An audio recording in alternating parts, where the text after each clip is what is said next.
E pessoal católico ligado no YouTube. Prosseguindo então com o nosso diário de leitura do livro A Politização da Bíblia. Hoje é dia 5 de agosto de 2019. Então, o próximo intelectual que a gente vai estudar o desenvolvimento do método histórico crítico e da politização da Bíblia é John Locke. Quem foi John Locke? John Locke ele nasceu no dia 29 de agosto de 1632 e morreu no dia 28 de outubro de 1704 e ele foi um filósofo inglês conhecido como o pai do liberalismo. Assim como Thomas Hobbes, ele vai ser um dos pensadores que irão influenciar muito na área da ciência política, né? Contribuição sobre a reflexão acerca do Estado. Assim como Thomas Hobbes dizia que antes da sociedade o homem ele vivia em conflito de uma guerra de todos contra todos, John Locke ele vai discordar disso e vai descrever a humanidade antes da sociedade como um local onde todas as pessoas elas tinham o direito à propriedade,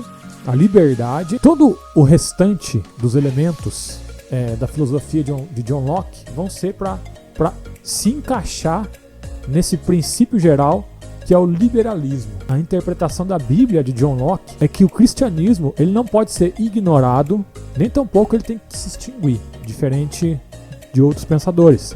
Ele vai dizer que o cristianismo, né, uma influência de Maquiavel, ele era necessário e importante para as massas incautas. Para que funcionasse o Estado, existisse uma moralidade, o cristianismo era necessário.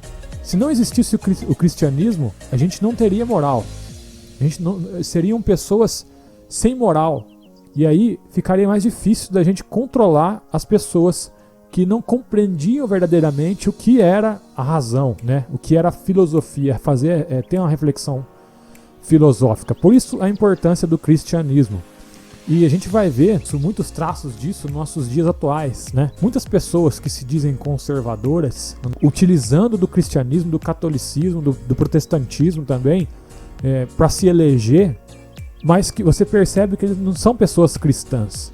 Por quê? Porque o liberalismo, mais pro lado conservador, ele acredita nisso. Geralmente são pessoas ateias, mas que reconhecem o valor da religião como, vamos dizer assim, reguladora da moral, né?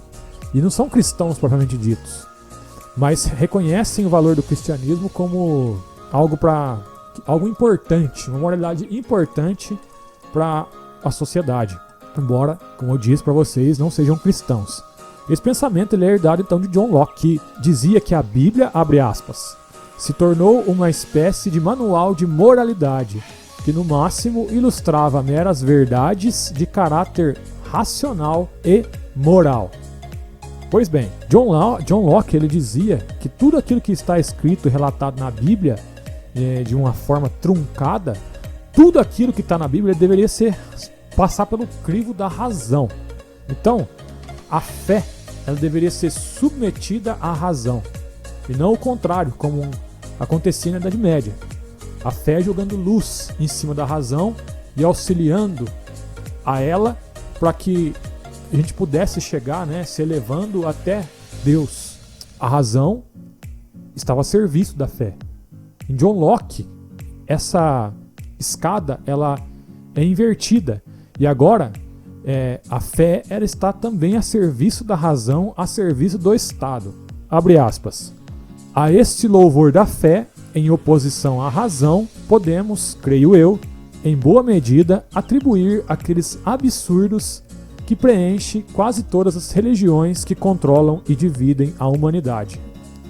Fecha aspas. Essa é uma frase de John Locke que está escrita lá na página 588 do nosso livro A Politização da Bíblia.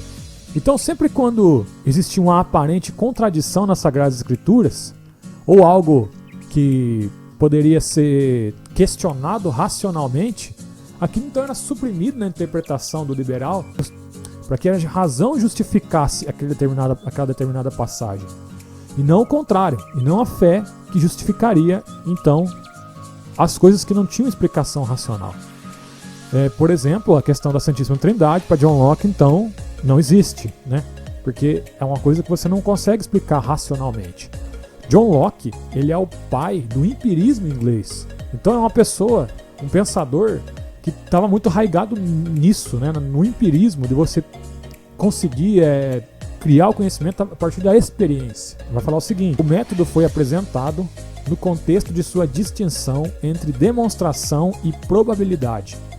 A primeira, relativa ao conhecimento; a última, à fé, à crença e à opinião.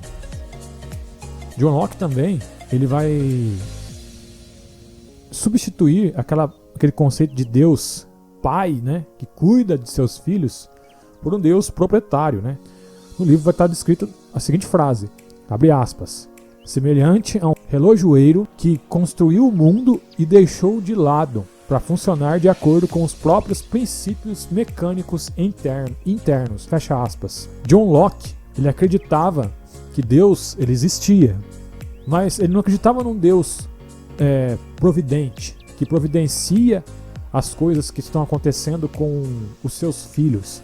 Ele não acreditava em um Deus que poderia intervir na humanidade e ali fazer justiça, né, segundo a sua própria lógica, e conduzir a história. Não, ele acredita que Deus, na verdade, ele é como se fosse uma pessoa que construiu um computador e deixou o computador para funcionar de acordo com aquilo que com a lógica que ele tinha, que ele construiu aquele computador. Esse mesmo computador, ele não vai funcionar de outra forma a não ser da forma como ele foi programado para funcionar. Então Deus é esse Deus que constrói o mundo, que faz a criação, mas não intervém na criação diretamente. Esse é o conceito, então, de Deus para John Locke. E tudo isso que rege o mundo, toda a forma como o mundo foi construído, então, é, segundo John Locke, a razão. A razão é o princípio geral da criação. Então, tudo deve ser submetido à razão e ao empirismo, nada mais. A fé, então, ela está subordinada à razão. Passando, então, para o nosso próximo intelectual analisado, John Toland, que, ao contrário de John Locke, que era um moderado, John Toland não. Ele nasceu no dia 30 de novembro de 1670 e morreu no dia 11 de março de 1722. E ele foi um filósofo irlandês. A maior obra de John Toland é O Cristianismo Não É Misterioso, escrito e publicado no ano de 1696. E John Toland vai nos dizer, no nosso livro, A Politização da Bíblia, ele foi um dos pensadores que já estavam começando a fazer aquela transição entre aqueles filósofos do século XIV até o século XVII, e que no século XVIII e XIX ia se transformar no criticismo bíblico que a gente viu a manifestação maior na Alemanha. Então, o Toland é como se fosse essa escala, essa transição entre esses pensadores e a interpretação do criticismo bíblico no século XIX. Que tudo aquilo que aconteceu de sobrenatural dentro da Bíblia, na verdade pode ser demonstrado como através da razão por John Toland, com essa obra dele chamada Cristianismo Não É um Mistério. Ele interpretou a Bíblia retirando daquilo que era sobrenatural da Bíblia, trazendo as Sagradas Escrituras meramente para o plano material. E é isso que deu, vamos dizer assim, um impulso para o criticismo bíblico no século XIX, que exatamente foi produzido nessa mentalidade, né? Onde o sobrenatural, na verdade, na Bíblia é um acréscimo da comunidade primitiva que era muito crédula, vamos dizer, né? Então todos os milagres descritos na Bíblia, eles vão ser descritos de uma forma racional, explicado para a ciência do século XIX.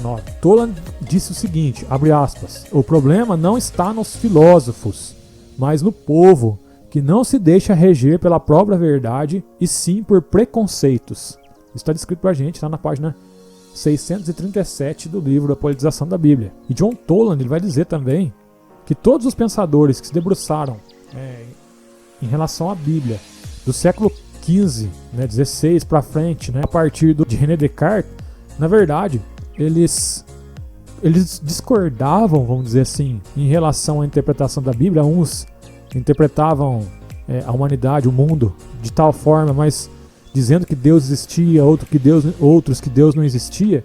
Mas, segundo John Toland, na verdade essas pessoas que diziam, esses intelectuais que diziam que existia Deus, na verdade eles só diziam isso porque eles eram obrigados a fazê-lo por conta do poder da igreja sobre eles naquele momento. Então, abre aspas para o John Toland, na página 639 do livro A Politização da Bíblia. A possibilidade da perseguição faz com que os mesmos filósofos nem sempre pareçam dizer a mesma coisa. Era um problema hermenêutico para quem lia os escritos de tais filósofos. Problema que pôde ser solucionado tão somente pela distinção entre a doutrina externa e interna. Isto é, uma dupla filosofia. Essa dupla filosofia era a verdadeira chave para desvendar a ambiguidade destes escritores, fecha aspas. E tudo aquilo que era explicado através de Deus para John Toland, na verdade não passava uma mera prevenção daquele intelectual para que ele não fosse perseguido pela igreja. Então aquilo deveria ser ignorado nas palavras de John Toland, porque aquilo não era verdadeiro, aquilo não era sincero daquele intelectual, exatamente porque aquilo era uma espécie de armadura, né, que ele faria para que não fosse o pensamento verdadeiro dele não fosse destruído pela igreja e pelo Estado daquele período. Então é isso, pessoal. Espero que vocês tenham gostado desse vídeo aí. Inscrevam-se no nosso canal, ative as notificações, dê um like no vídeo aí se você gostou. Fiquem com Deus e até o nosso próximo vídeo.